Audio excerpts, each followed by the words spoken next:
जब सरस्वती नदी के वेग एवं ध्वनि में कोई कमी नहीं हुई तो उन्होंने क्रोधित होकर सरस्वती जी को श्राप दे दिया और कहा कि वे अब धरती के भीतर यानी कि पाताल लोक में रहेंगे।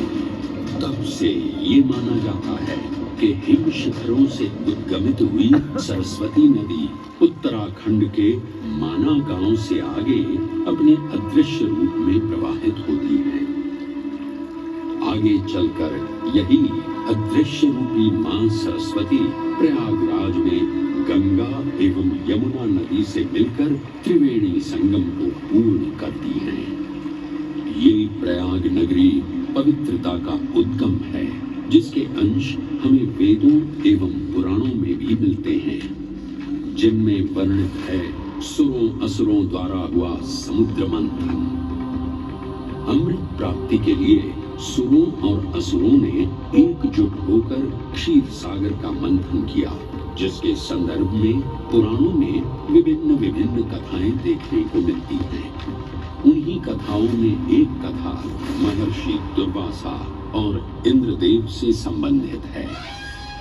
इस कथा के अनुसार ऋषि दुर्वासा ने इंद्रदेव से प्रसन्न हो उन्हें पारिजात पुष्पों की एक दिव्य माला भेंट की, जिसे इंद्रदेव ने साधारण पुष्पों की माला समझ स्वयं धारण न कर उसे अपने वाहक गजराज ऐरावत के मस्तक पर रख दिया। पल भर में गजराज ने वो माला धरा पर गिरा उसे अपने पैरों तले रौंद दिया। ऋषि दुर्वासा से ये अपमान सहन न हुआ और उसी क्षण क्रोधित हो उन्होंने इंद्रदेव को श्राप दे दिया।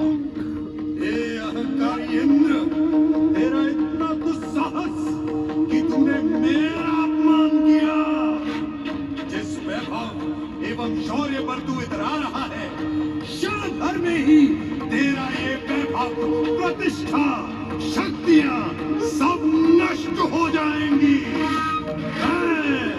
अत्रि पुत्र दुर्वासा समस्त देवगणों को श्रीहीन होने का श्राप देता हूं।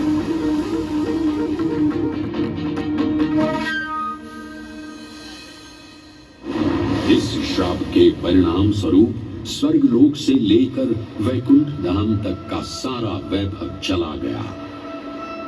जहां स्वर्गलोक में सभी देवता अपना वैभव एवं शक्तियां खो चुके थे, वहीं वैकुंठ धाम में मां लक्ष्मी भी क्षीर सागर की गहराइयों में चली गई।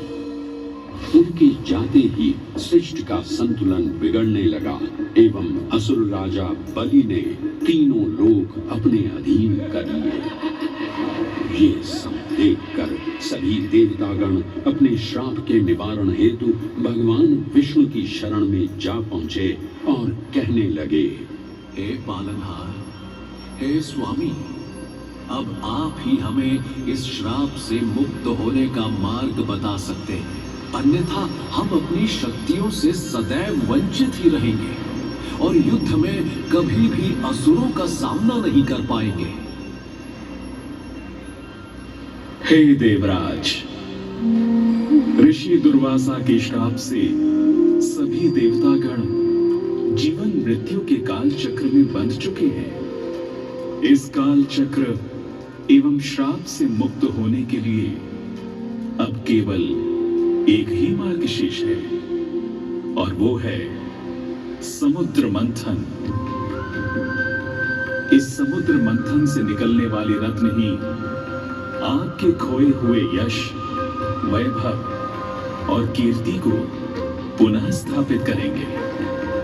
परंतु आपको इस मंथन के लिए असुरों के बल की भी आवश्यकता होगी, क्योंकि उनके बिना यह समुद्र मंथन संभव नहीं है। जैसी आपकी आज्ञा प्रभु, हम असुरों के साथ समुद्र मंथन करने के लिए तैयार हैं। देवताओं और असुरों ने एक मत होकर क्षीर सागर का मंथन करना स्वीकार किया। जहां मंदार पर्वत मथनी के रूप में आए तो वहीं वासुकी नाग को नेति की भूमिका मिली। भगवान विष्णु ने स्वयं कुर्म अवतार धारण कर मंदार पर्वत को